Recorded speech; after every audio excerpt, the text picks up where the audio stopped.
Victoria, and thanks to BHS for hosting this webinar today. So the title of the talk today is looking at the FEH22 Rainfall Depth Duration Frequency Model. We're also going to discuss updates to the web service and also to FEH2. And this is delivered via the UK CEH Flood Estimation Handbook team and Wallingford Hydro Solutions. So, yeah, the structure of the webinar, Victoria's already run through some of that. Basically, myself, James Miller, I'm the Flood Estimation Handbook team lead. I'll be talking you through an introduction and an overview of the FEH Web Service. My colleague, Gianni, he'll be looking at technical aspects of FEH22. And Jude will be discussing all things for FEH2 related to FEH22, and we'll have time for Q&A afterwards. So what is the FEH? So, yeah, Flood Estimation Handbook is a set of methods and associated data to enable recognised standard methods for rainfall and flood frequency estimation based on observed data and working across the UK. So this was traditionally delivered as this 5-volume series that we see here, but it has evolved over the years into a much more expanded set of methods and guidance, all of which are open access. So even now, this 5-volume series that you could see before is available via the website as a download. So how is this delivered? So in terms of the methods, a lot of the methods have been led in terms of the scientific research in UK flood estimation here at UKCH, earlier CEH and IH. So these are the national methods for rainfall and flood frequency and rainfall runoff. So traditionally, it would have been led here, but now has expanded into a lot more collaborative research. Data, so data is generally provided via FEH catchment descriptors and DDF rainfall to users via the web service, which superseded the CD-ROM. This is a pay-as-you-go service now, and this is supported and maintained by WHS under contract to ourselves. It's also important to note that UKCEH now hosts the National Peak Flows dataset that's used by WinFAP, and again, this is an open access dataset that's delivered by the NRFA. In terms of software, it's WHS that develop and maintain the WinFAP and FEH2 software products. And they work closely with us to develop and refine the FEH methods to help bridge the gap between research and wider application. And somebody's got their microphone on. If you don't mind turning that off, please. I'll move on to funding. So I think it's important to discuss how funding is, how it's evolved over the years. So this is graphic that you can access from the link below. It shows how FEH was traditionally delivered and funded primarily via public funds dedicated to the methods. In more recent years, this has changed, with research being more collaborative and funding much more mixed. And a key thing to note is that a particular source of recent funding for updates for things like FEH22 has been the web service. This is what you'll see when you access the web service now, to kind of clarify where the funding comes from and how that income is used. So web service provided by ourselves at UKCEH, which is a not-for-profit charity for use by the flood hydrology community. The income that we generate from the web service funds the operation, the maintenance and the development of the web service platform itself. And much of it is also reinvested into the web services underpinning scientific research. And this ensures continual advancement of the FEH evidence base. These advancements are guided by consultation with regulatory agencies, liaison with the community, along with availability of data. So recent updates like the BFI Host 19 and FEH22 that we can see on the left are all live and on the web service, but it also involves updates to functionality, things like the interface and data management functions. And it's worth noting that current R&D that we use this income for is focused on updating catchment descriptors such as SAR 8110, URBEXT and FOL, and also with a revision of the statistical method using these updated catchment descriptors. But without further ado, let's get to the topic of the talk today. So I'll hand over to Gianni to talk about FEH22. Thanks. Okay, thank you, James. I'm going to be talking about the FEH22 rainfall model. It's a DDF model, which means that it relates rainfall depth, rainfall duration, and rainfall frequency, which you might also call a return period or an annual exceedance probability. It's used for two purposes mainly. One would be design storms. So if you see on the top right, there's an image taken from the FEH Web Service, and it's a plot that has hours, so duration on the bottom, rainfall depth on the y-axis, and then the various lines on it are different return periods or frequencies. And given any two of those, you can work out the third one from that plot. It's also used in post-event analysis. So in the bottom, there's a picture that shows the 36-hour rainfall that occurred in Cumbria in November 2009. And it's maps that show how the return period of the event varies spatially, going from less than 2 years at the very edges to hundreds of years as you move inwards towards the more intense parts of the event. So until recently, FEH13 was the UK standard model, and that's been superseded now by FEH22. But now to look into reasons for that, it would be because the FEH13 dataset runs up to the mid-2000s. Since then, there have been two record-breaking rainfall events in Cumbria, 2009 and 2015. And in addition to that, some other significant events that have occurred recently that I'll get onto a bit later. Because of these events, we received multiple requests from different organizations to update the FEH13 model to recalibrate it for their specific area with additional data provided by these organizations going up to more recent years. But the reason that we've now done it for the entire UK is thanks to the Hydrojoules project, we have greatly increased access to sub-daily rainfall data. This table here shows you, it just compares FEH13 and FEH22 in terms of the quantity of data. And so you can see that there's, for daily, there's a decent increase in the number of gauges we have access to, the number of years in total across those gauges, and of course the date range going for up to 2020. But hourly is where the really big difference is. We've gone from just under 1,000 gauges suitable for all stages of the analysis, and we've gained an extra 700 or so gauges for the entire analysis. And in terms of the number of years at the gauges, we've gone from about 19,000 to almost 38,000. So that's almost a doubling of the amount of hourly gauge data we have, again, running up to 2020. Just like in FEH13, there is no baseline period that's used for FEH22. So this map here takes different snapshot years, and it shows the distribution of the daily gauges that we used that were available for us to use. So in the, say, late 19th century and the first half of the 20th century, there's not a huge amount of difference in the availability of daily rainfall gauges. Then as we reached 1961, there's a sudden increase in both data sets, but whereas there's about 3,000 for FEH13, there's over 4,500 available for FEH22. And we can put that down to the Met Office digitizing older gauges in the second half of the 2000s and in the 2010s. Looking at more recent years, there's again a considerable increase in the number of gauges available in 1981, 1991, and 2001. There's a gradual reduction in the number of gauges in the network, which started in 1974.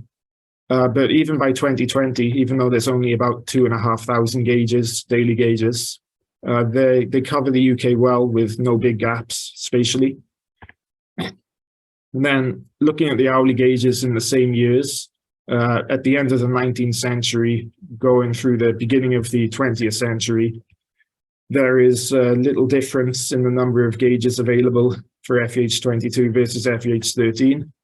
Even in 1981, there's only a small increase, but then from 1991, so the 90s onwards, you start to see an increase in the number of gauges, but where FEH13 just stops in the mid-2000s, FEH22, the number of gauges keeps increasing all the way up to 2016. This is the last year where there are any hourly gauges available in England, but in 2017, there are gauges available in Wales and Scotland, 155 between them. Then 2018, 19 and 20, there are tens of gauges that we can use in Scotland only. So we've shown that there's a greatly increased quantity of calibration data for FEH22 compared to FEH13. But it's important to note that if we want accurate model outputs, we need to have accurate data going into the models. And that was achieved through a two-stage data quality review. The first stage being automatic deletion and the second one, a manual review. So the automatic deletion focused on some events that seemed obviously wrong, such as those that were larger than the record-breaking 24-hour rainfall, those that were larger than the record-breaking 1-hour rainfall, plus some buffer to allow for a manual review of possible borderline events. Deletion of any annual maximum totals that were less than 3 millimeters in 1 hour, which were considered unrealistically small, but anyway would not be selected for any kind of pooling analysis when developing the rainfall growth curves.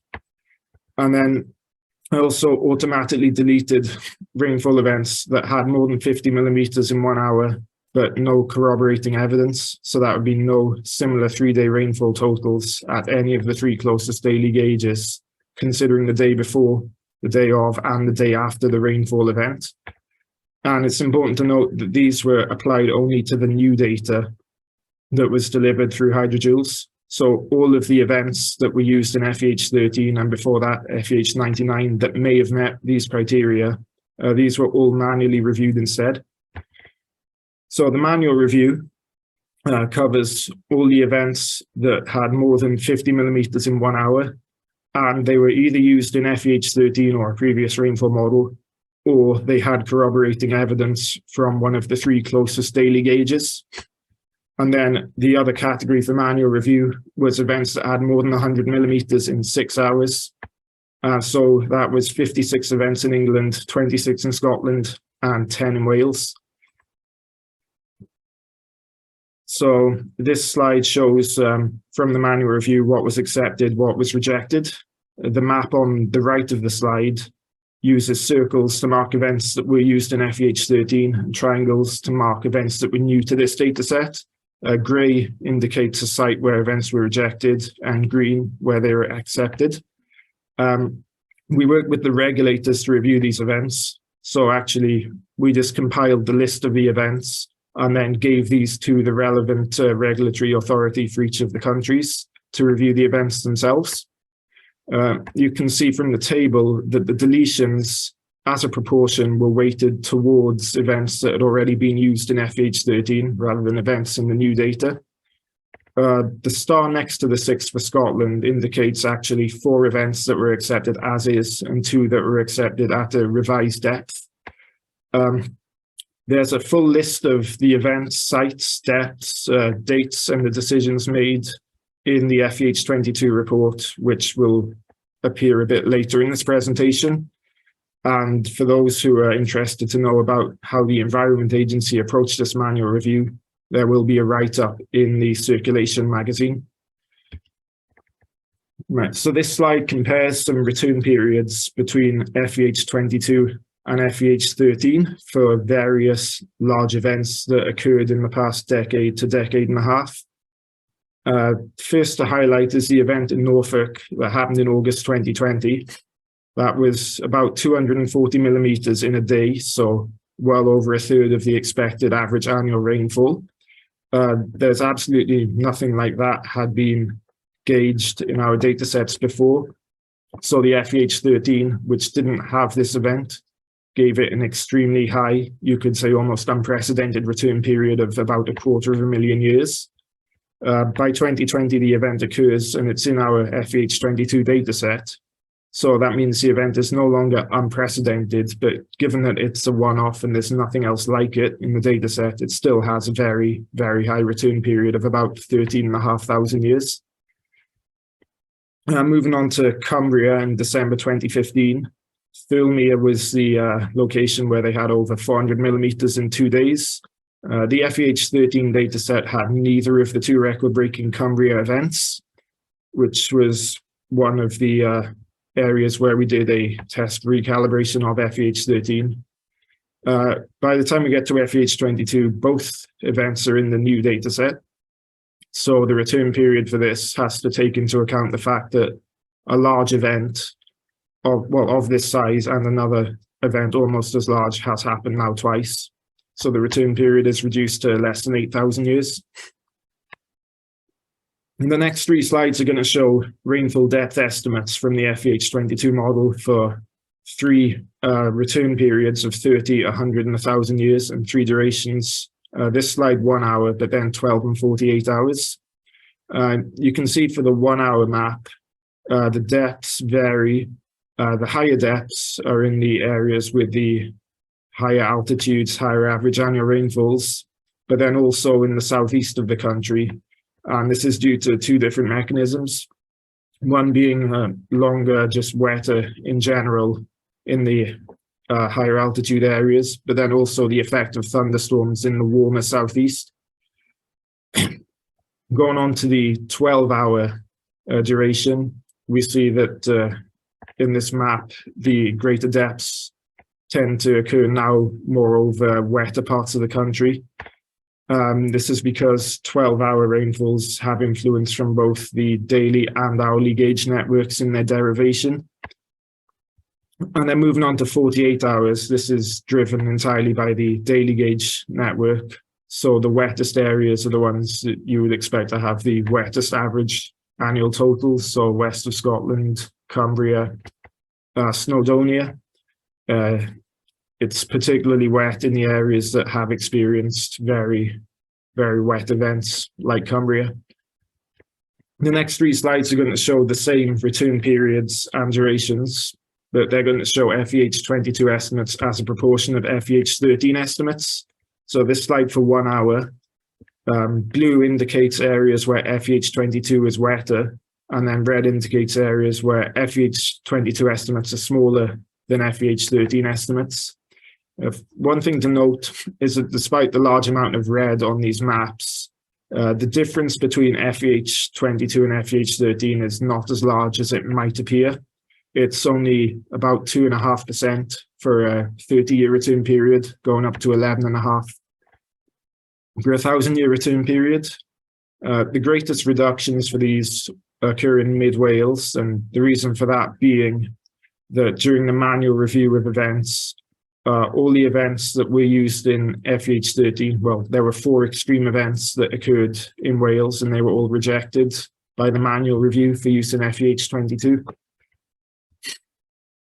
Going on to 12 hours, then you see the influence from both the hourly and daily gauge networks. So because the daily gauges have longer records, there's more of them, and they show less change relative to FEH13. You start to see more of a mix of increases and decreases spatially across the country. The biggest increases occur in places that have large daily totals in FEH22 but not FEH13, like Norfolk, Cumbria, and then Aberdeenshire, Moray area. And then this continues into the 48-hour duration, which is now driven entirely by the daily gauge network. And you see the largest increases in Cumbria, where we had the 2 record-breaking storms. Another big increase in Norfolk as well, where there was that what would have been called unprecedented 240 millimeters in a day. So now to talk a bit about the limitations and assumptions of the FEH22 model. Much like FEH13, it's a stationary model. So all the data from 1853 to 2020 were pooled. They were not prior adjusted to try to match any particular climate from within that period. It's all considered a big stationary climate. The Environment Agency's position statement on FEH22 says that you should use the same climate change allowances as FEH13.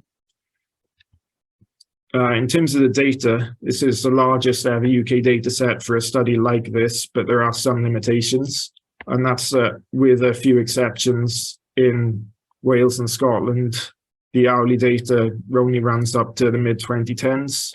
In Northern Ireland, it goes up to 2013, England 2016, Wales 2017, and then Scotland, there's tens of gauges where it goes up to 2020. Considering the pre-1961 data, or for like daily gauges, and the pre-90s data for hourly gauges. There's not much of an increase going from FEH13 to FEH22. We only used rain gauge data, so nothing from weather radar or any other sources except rain gauges. The few gauges in Ireland were not updated for this study. And then in terms of the quality control, there was significant quality control done on the some extreme events using regulatory authorities as well, but quality control can never be perfect. Then sampling uncertainty is a very large source of uncertainty. It occurs in every rainfall record. Uncertainty is highest in shorter records.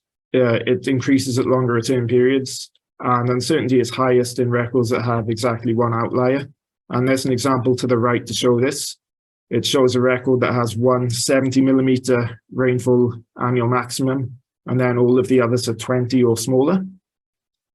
The black curve shows a generalized extreme value distribution fitted to those annual maxima, while there's 1,000 gray curves that show what would happen if you fit a generalized extreme value distribution to a random resampling from those annual maxima of the same length. The 0 at the top of the plot just draws across the spread of curves that have 0 occurrences of the 70mm event in the resample, and then the 1, 2, 3, 4, and 5 above those bands indicate bands of curves where there are 1, 2, 3, 4, and 5 occurrences of that 70mm in the resample. And the horizontal line that you see on there just crosses the middle 500 of those curves at that depth. And so the estimated return period could vary from about 50 to as much as 50,000 years, just based on the sample, essentially, that you have at that gauge at that time. This plot here shows what happens if you insert an extra 60mm event, thereby having 2 outlying values. And you can see that because there are 2, now the spread of return periods across the middle 500 is greatly reduced. You're a lot more certain of it, although it is still from 20 to 100 years or thereabouts. And now talking about the methods themselves, the annual maxima at each gauge was standardized by the median value, and then the coefficient of variation of the annual maxima was standardized according to average annual rainfall and the northing of the gauge if it was a daily gauge. I'm going to point out that this method does not assume that storm centers are captured. So if a storm is recorded at a gauge and then is transferred to a nearby location that's slightly wetter or slightly further north, that annual maximum is scaled up to take account of that at the new location. The FEH22 DDF model form itself has to be a compromise to capture the relationships, different relationships between depth, duration, and frequency that you see over durations from 1 hour up to 192 hours, which are the limits of the model.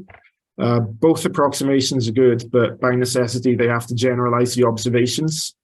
There's some justification for that, which is that it reduces sampling uncertainty. As we saw in the previous slide, sampling uncertainty can be very high. However, it's very unlikely to capture every factor affecting relationships. So we have to compromise between capturing enough real factors and also avoiding capturing spurious factors that only result from the sampling error.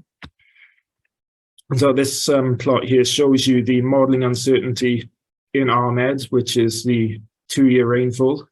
So the model that we use to estimate the 2-year rainfall adds, just by being a model, 4 to 8% uncertainty at all different durations, but hopefully it also counteracts sampling uncertainty as well.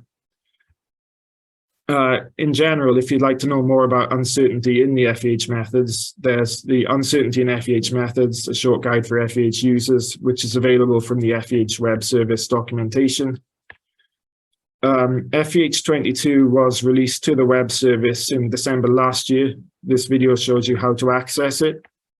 For any catchments or points that you've already bought, it's automatically added to those. Just watch the video. And then finally, for a longer version of this presentation, there's the FEH22 report. which is at the link listed in this slide here. It's also available from the FEH Web Service documentation. This report was published in December 2022. The Environment Agency's position statement on FEH22 is that it should be used in preference to FEH13 for new projects, but use of FEH22 with RefH should wait until the recalibration of FEH2.3 with FEH22 rainfalls is complete. To talk about that, I'm going to hand over to Jude now. Hi there. Thanks, Gianni and James. Let me just share my screen.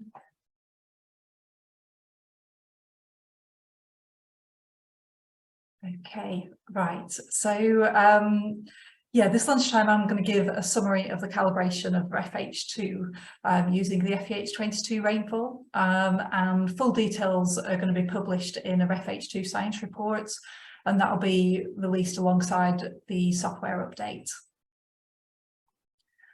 So I'm sure everyone listening is familiar with the two FEH methods, but just to summarise, the FEH statistical method uses catchment descriptors to identify similar gauge catchments and then applies statistical techniques to the gauged annual maxima data to estimate the peak flows.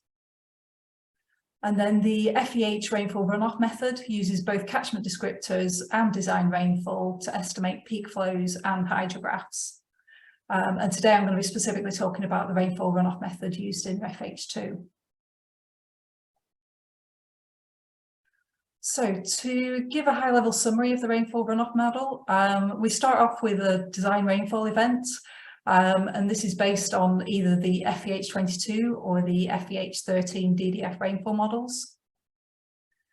We then use a loss model to derive the net rainfall. This loss model is controlled by the initial and maximum soil moisture, that's the C&E and Cmax. And this is to model the percentage runoff, which is the proportion of rainfall that becomes direct runoff. We then use a unit hydrograph to convert that rainfall to flow. So here we have the direct runoff, and the unit hydrograph time to peak controls the catchment response to rainfall. We then separately model the base flow using the initial base flow, lag and recharge. And then finally, the total flow is the sum of the direct runoff and the base flow.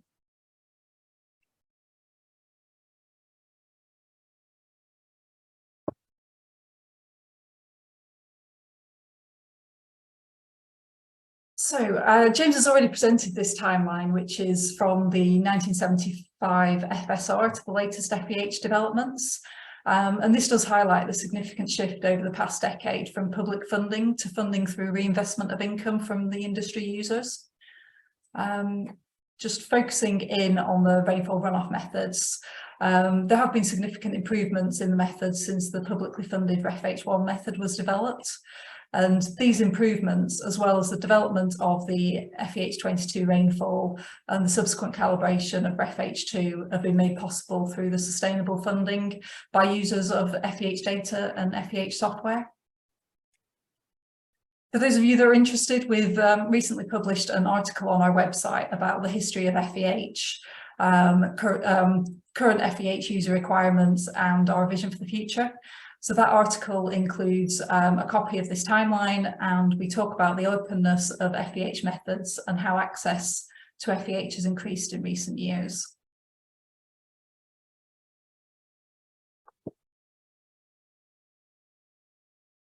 So moving on to an overview of the calibration and assessment. First of all, I'd like to say that this work was conducted by my colleague Tracy Haxton, who is our lead hydrologist. So looking at the calibration, there have been no methodological changes in the FEH2.3 rainfall runoff model. This means that any differences were sort of entirely related to differences in the rainfall dataset itself. The FEH2.3 model has been calibrated for FEH22 rainfall, and this is where the 2-year event peak flow is calibrated against the gauge QMED, which is the median of the gauged AMAX data. Performance has been assessed through comparison of the FEH2.3 peak flows using the FEH22 rainfall, and that's comparison of those peak flows with observed data, but also with peak flow estimates using the statistical method and the FEH13 driven FEH2.3 model. The calibration and performance assessment have been peer reviewed by flood hydrology experts across all 4 of the UK regulatory bodies.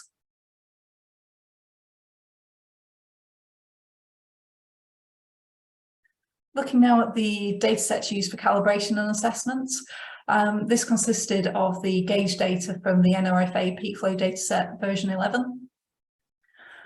Here we used 710 gauges for QMed and 439 gauges for longer return periods. And the criteria that we used was that those gauges needed to be suitable for either QMed or pooling. We required more than 14 years of data. They needed to be effectively rural, so URBEX less than 0.15, and with no impact from reservoirs or lakes, so FARL greater than 0.9. And we did remove some additional gauges for quality reasons, which were mainly associated with water balance issues. So having a look at the calibration method itself, this consisted of 4 main steps. The first is to estimate the 2-year return period design storm for the recommended duration for each catchment. We then obtain the initial soil moisture condition that was required to get the closest peak flow to the observed QMed. And here the initial soil moisture condition is represented by the C/N/E over Cmax. We then derived a relationship between the optimal initial soil moisture condition and BFI host 19. And this graph here shows the relationship across all the gauge catchments that were used within the calibration data set. And the equation shown here, you can see that the structure remains unchanged from previous versions. Finally, we derive the relationship between the summer and winter C/N/E, and again, the structure of this equation remains unchanged. So following on from the calibration, we've assessed performance at QMed and at longer return periods. So we first of all look at observed data. So for QMed, this is the median of the AMAX record for the gauging station, which is generally known to a high level of certainty. And those observed peak flows are compared with the QMed from catchment descriptor equation. So that is used within the ungauged statistical method. And with the 2-year peak flow using FEH2.3 and the FEH13 rainfall. And then finally, with the newly calibrated FEH2.3 model using FEH22 rainfall. So the results shown here for QMed, the FEH results show that the results are similar for FEH to the observed and also the catchment descriptor equation.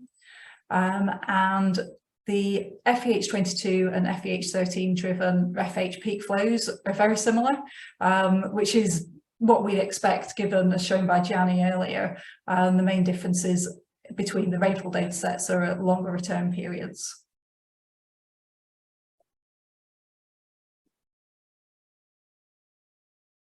So now looking at the longer return periods. First of all, we generally don't have observed records for these longer return periods, and therefore the true value is unknown.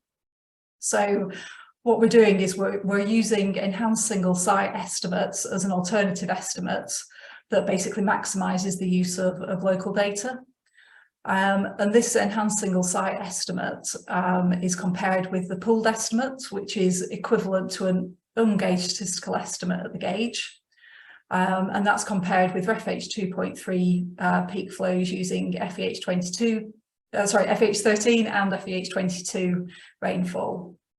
And the results are shown on the graph here for the 100 and 1000 year. So overall, all 3 methods give comparable estimates, with all generally unbiased below 1000 years. For all 3 estimates, the uncertainty measures increase for longer return periods. The measures of fit for FH are similar for FEH22 and FEH13 calibrations, but these do start to diverge at longer return periods, which is attributed to the improvements in the rainfall model itself. We do also start to see differences between RefH and statistical methods at these longer return periods, but we do need to bear in mind that the true peak flow value is unknown at these longer return periods, and the enhanced single site method, which is used sort of for the observed results, is obviously not independent of the statistical ungauged method.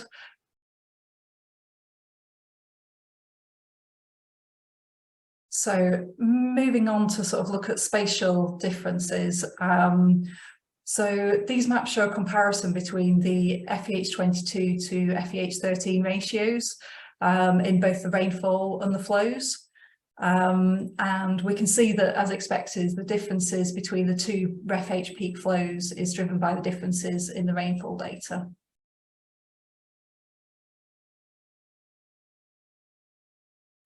So we're now here looking at the performance, specifically the bias related to catchment type. So the model is unbiased when considered across all catchment types. And the graph on the left shows that catchment area has a little impact on bias. On the right, we can see that both permeability and rainfall can both impact on the bias. And this is also true for the factorial standard error and the root mean square error. So we certainly do need more research into modelling these different types of catchments, including permeable dry catchments.